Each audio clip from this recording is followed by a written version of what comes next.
지역의 이슈를 만나는 시간 헬로 이슈 토크 시작합니다. 행복은 삶의 원동력이자 목적이지만 정작 어떻게 해야 행복해질 수 있는지 행복에 대해 배운 적이 없는데요. 대구에서 10년째 행복을 가르치고 있다는 전문가가 있어서 저희가 특별히 모셨습니다. 행복 전문가로 활동 중인 최경규 박사와 함께합니다. 안녕하세요. 안녕하십니까? 네, 반갑습니다. 반갑습니다. 네, 오늘 주제가 조금은 막연한데요. 행복에 대해서입니다. 네. 네, 박사님께서는 지금 행복학교의 교장으로 계신데 행복학교가 생소한 시청자분들께 설명 부탁드립니다. 네, 알겠습니다. 안녕하십니까? 행복학교 최경규 박사입니다. 행복학교는 약 10년 전부터 시작되었습니다. 정말 살면서 가장 중요한 인생에서 행복이 있지만 학교에서는 알려주지도 않고 알 수 없는 그런 부분에 대해서 저희가 보다 주입식 교육이 아니라 삶에서 직접 실천할 수 있는 부분에 대해서 같이 공감할 수 있는 힐링 프로그램으로 진행하고 있습니다. 네.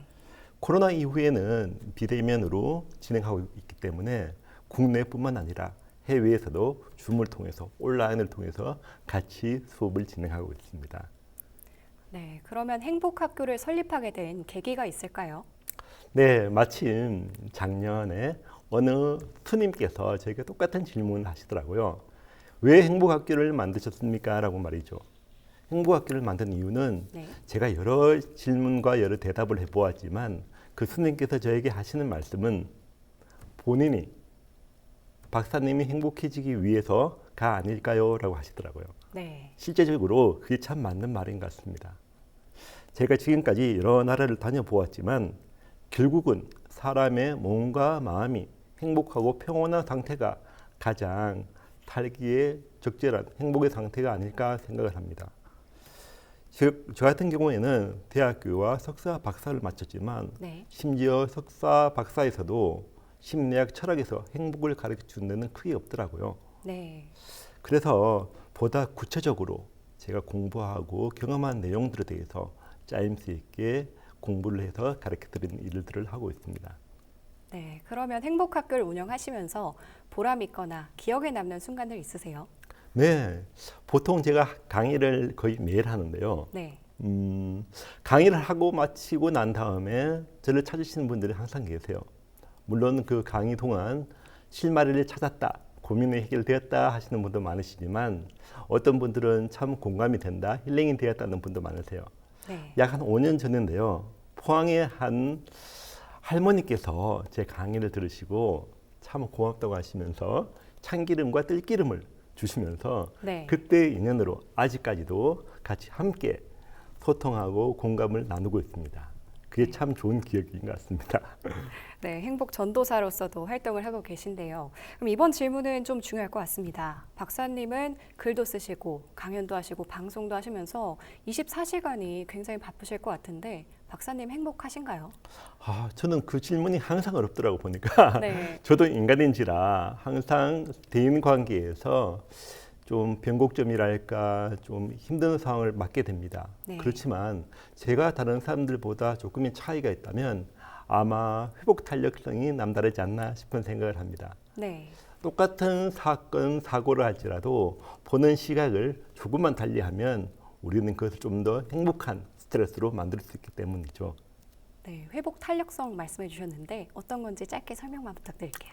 회복 탄력성은 모든 사건에 대해서 우리가 느끼는 감정은 다릅니다. 네. 그 감정에 따라서 우리의 기분과 결과치도 달라지는 것이죠. 예컨대 네. 지나가다가 차가 휙 하고 지나갈 때 어떤 사람들은 그것을 놀라서 화를 낼 수도 있지만 네. 반대로 어떤 사람은 그 화낼 것이 아니라 그분이 정말 급한 일이 있었구나라고 하시면서 웃으면서 잘 양보했다 이렇게도 네. 생각할 수 있기 때문에 기분이 덜 나쁜 것이죠. 힘든 상황도 역시 마찬가지입니다. 네. 그렇게 회복이 빠른 시간 내에 탄력적으로 회복되는 것이 회복 탄력성이라고 생각합니다. 네, 알겠습니다. 요즘 어느 한 통계에 따르면 10대 자살률이 3년 만에 20% 이상 증가를 했다고 하는데요.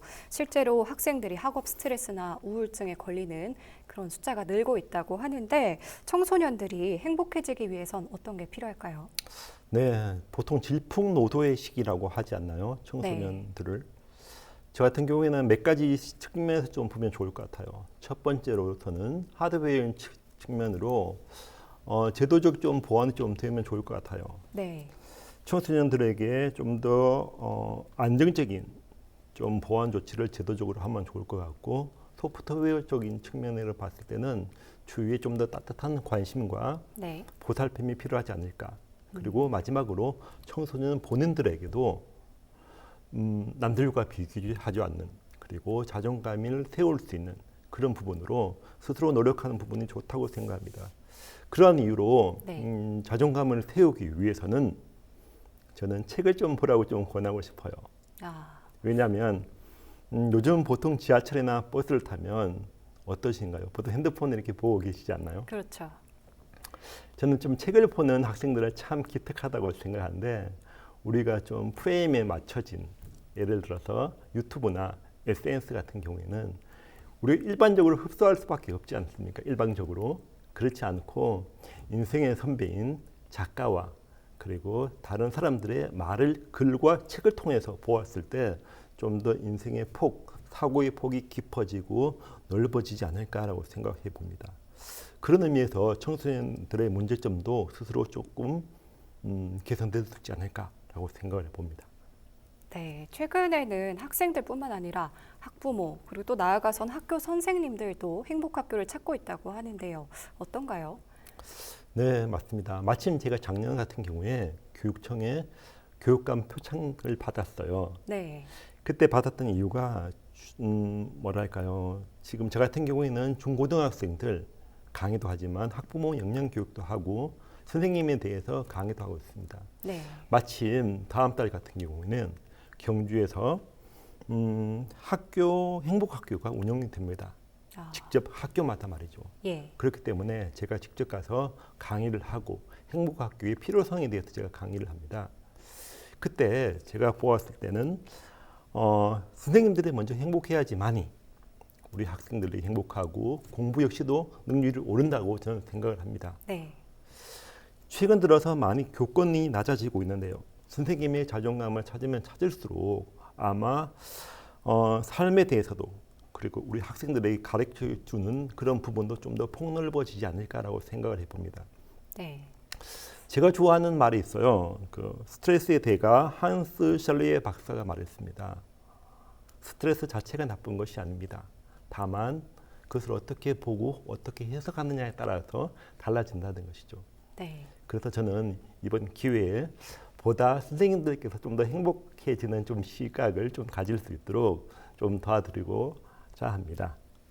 네. 학교와 또 학부모분들을 위한 행복학교까지 짚어봤는데요. 기업에서도 행복학교가 필요하다고 하는데 직장인들에게도 행복이 필요하겠죠. 네, 맞습니다. 우리 보통 기업에서 매출을 올리기 위해서 여러 가지 노력들을 하고 있는데요. 실질적으로 보았을 때 좀 그런 것 같아요. 매출을 올리기 위해서 제품을 잘 만든다. 서비스의 질을 좋게 한다는 것도 있지만 직원들의 행복을 위해서 노력하는 기업들의 능률이 더 높아진다는 논문과 연구가 되게 많습니다. 네. 그래서 저 같은 경우는 과거 한 10년 동안 고용노동부에서 강의를 했는데요. 우리 선생님 보통 이직의 1순위가 뭐라고 생각하세요? 그래서 연봉 아닐까요? 그죠. 보통 연봉이나 복지 이렇게 생각을 하는데 네. 실제적으로 통계를 보았을 때 인간관계라고 합니다. 예. 그런 거 보았을 때 아마 소통을 통한, 그리고 조직 문화가 좀 더 좋은 기업에서 이직이 좀 더 줄어들지 않을까라고 생각을 해봅니다. 그래서 제가 주로 강의하는 분야는 조직 문화 개선인데요. 네. 소통을 통한, 그래서 조직에 대한 능률이 올라가고 매출도 올라간다는 역할로 매년 기업에서 강의를 하고 있습니다. 네. 그럼 이번에 좀 우리 지역으로 돌아와서요. 경북에는 농사 짓는 분들이 많은데요. 이분들은 농사 짓느라 밤낮 없이 바쁜데 이분들을 위한 행복학교도 있을까요? 네, 맞습니다. 제가 매년 농촌에도 강의를 갑니다. 농업기술센터라고 강의를 가는데요. 제가 볼 때는 농촌에서 누릴 수 있는 행복이 참 많은 것 같아요. 네. 예를 들어서 도시에서는 편리함이라는 장점이 있지만 농촌에서는 여유로움, 이웃 간의 정이라는 부분이 있죠. 실제적으로 저희 부모님도 농사를 짓고 계신데요. 네. 직접 농사 지으신 과일과 채소를 손자, 손녀에게 줄 때 참 행복하다고 하세요. 아, 그런 것처럼 네. 우리 농민들 역시도 힘이 들긴 하지만 농사를 지으신 분을 갖다가 이 부분을 국민들께서 맛있게 건강하게 드신다고 생각하시면 좀 더 행복하지 않을까 생각을 해봅니다. 네, 그러면 박사님 보시기에 도시 사람들 또 농촌 사람들 누가 더 행복하다고 보십니까? 참 이 질문이 마치 저에게는 아빠가 좋아, 엄마가 좋아라고 하는 질문 것처럼 들립니다. 네. 실질적으로 아빠가 좋을 때는 아빠가 용돈 줄 때 좋지 않을까요? 엄마가 맛있는 거 해줄 때 좋을 것 같습니다. 그래서 이 부분 역시도 아마 복잡한 도시 실증난 사람들은 도시가 싫고 그리고 불편한 여유가 또 필요하신 분들은 농촌에 또 싫고 이런 부분들이 다 다를 것 같아요. 네. 하지만 최근 논문의 연구를 보면 농촌에서 느끼는 행복감이 꽤 크다고 합니다. 아침에 일어나서 닭 울음소리 네. 그리고 맑은 공기, 이웃간의 정 이런 부분들이 우리의 행복 지수를 확실히 높인다는 거죠. 그런 의미에서 저는 시골에서 느끼는 행복이 좀 더 크지 않을까라고 생각을 해봅니다. 네, 뭐 그래서인지 요즘 행복을 찾아서 귀농귀촌하는 분들이 많은 것 같더라고요. 네네. 네, 끝으로 행복하기 위해서 오늘부터 해야 할 일은 어떤 게 있을까요? 네, 행복하기 위해서 행복은 감사의 문으로 들어온다는 말도 있죠. 네. 그래서 제가 늘 강의 때 강조하는 말이지만 저는 말의 힘을 믿습니다. 그렇기 때문에 오늘부터 할 수 있는 일 딱 한 가지가 있다면 아마 이렇게 하면 어떨까 싶습니다. 말 끝에 항상 감사합니다. 고맙습니다. 이렇게 말의 끝을 붙여본다면 아마 감사하는 마음도 습관화가 되어서 우리가 좀 더 행복해지지 않을까라고 생각을 해봅니다. 언제 다음에 기회가 되면 이 부분에 대해서 좀 더 구체적으로 말씀드리고자 합니다. 네, 알겠습니다. 그러면 오늘 내용을 긍정의 말이 행복의 시작이다 이렇게 정리를 해보겠습니다. 네, 네, 오늘 말씀 고맙습니다. 고맙습니다. 네, 지금까지 행복학교의 역할과 필요성을 알아봤습니다. 이 시간 헬로 이슈 토크는 여기까지입니다. 시청해주신 여러분 고맙습니다.